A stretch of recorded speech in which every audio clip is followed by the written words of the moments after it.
Are you getting tired of that small aquarium and you want a bigger one? All of us want that. You should consider these 5 things before you do that.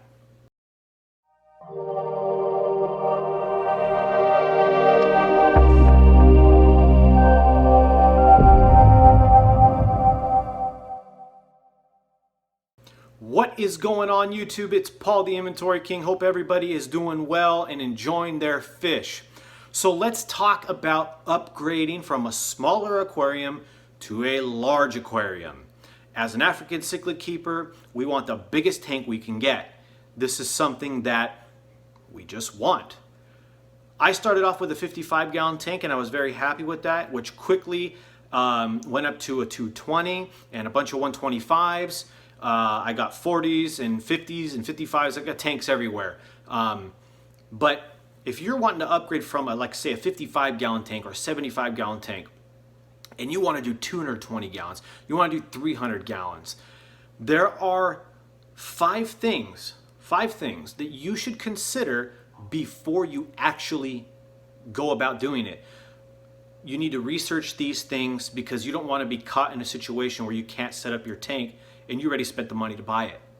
So number 1 is going to be, is your floor strong enough? Now, when you have a 55-gallon tank, you don't have anything to worry about. That's over 400 something pounds. You're going to be okay. And you're going to want to make sure that you line it up. If your braces are going this way, you want to make sure your tank's like this so that you have all that cross support.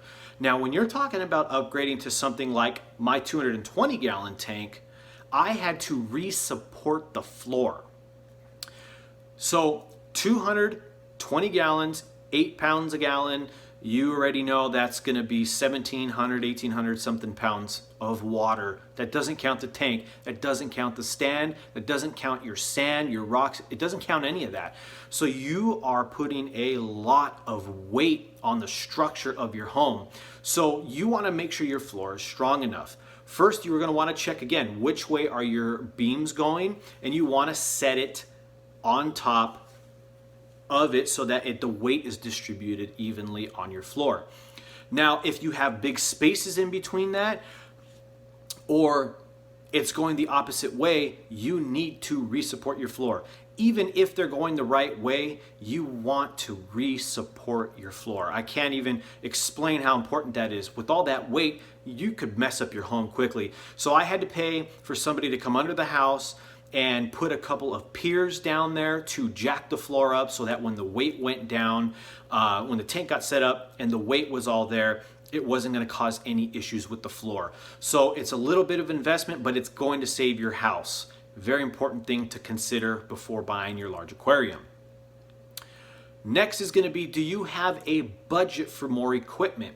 If you have something like a 55-gallon tank, you're typically going to need if you want to overfilter, 2 canister filters, 1 heater, a wave maker. You don't really need much. But when you're jumping up to something like a 220, again, we're just going to use that as a reference here, you are going to need 3 filters because you want to overfilter your water, especially when you're keeping African cichlids. So now you need to buy 2 extra canister filters. That could add up quick.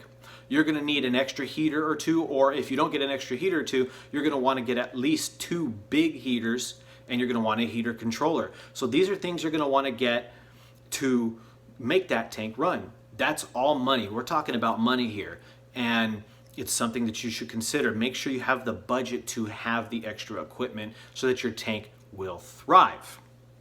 Okay, so now number 3 is going to be, are you close to a water source and a drain? With a small aquarium, and if you're doing bucket changes, it's not so bad. You get the water into the bucket, you walk a little bit, pour it into your sink, and you're done. Doing bucket water changes on a big aquarium, it's a no-no. You're going to want to get something like a Python. Now, my water source happens to be about 100 feet away from my tank. It is what it is for me.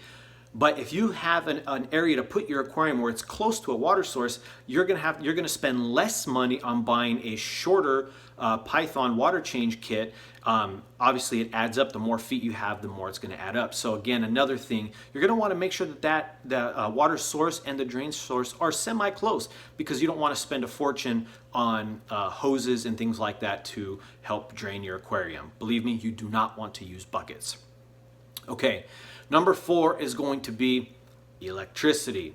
Small tank, 1 filter, 1 heater, 1 wave maker, air pump. You're not really using that much energy. You are, but if you think about it, it's not that much. 55 gallons of water is not a lot of water. I mean, it is, but to heat up that amount in a house, it's not going to really take much. But when you quadruple that, and you're going to say 220 gallons, all of a sudden, you need stronger heaters to heat the water. And again, you need extra filters. You need extra equipment in order to make it run, like we talked before. So something you can buy prior to getting your tank, and as you're planning this out, is you can buy a kilowatt meter. So what this does is you plug it into your wall, like so.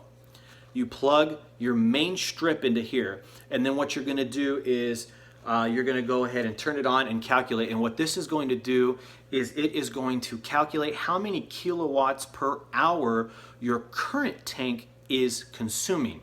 So now, once you have that number, you could, again, if you're going to go up to something like a 220, you could quadruple your number to get an idea. So then what you're going to do is go to your local electricity, who's your electricity provider, go to the website, find out how much they charge in kilowatt hours. You're going to want to find how much they charge you for those kilowatts that you are using. And then you could do the math and get a rough estimate of how much it's going to cost you monthly to run the tank. So again, you can get a kilowatt meter and help yourself know what you could budget. Maybe you can't get a 220 because it's not enough money for the equipment. You want to get something smaller. Again, it's just something to help you be able to plan this and set your tank up on a budget.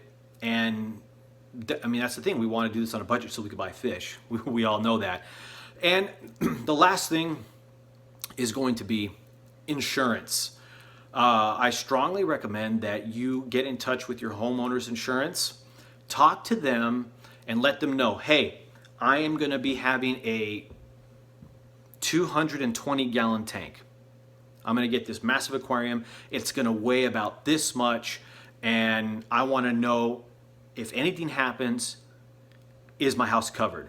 Because the last thing you want to do is set this tank up and it busts a seal, it falls over, and you have water damage everywhere. So run it by your insurance, your homeowner's insurance provider. Let them know what you're doing. You're going to want to set a big aquarium like this on an outside wall where you have extra strength.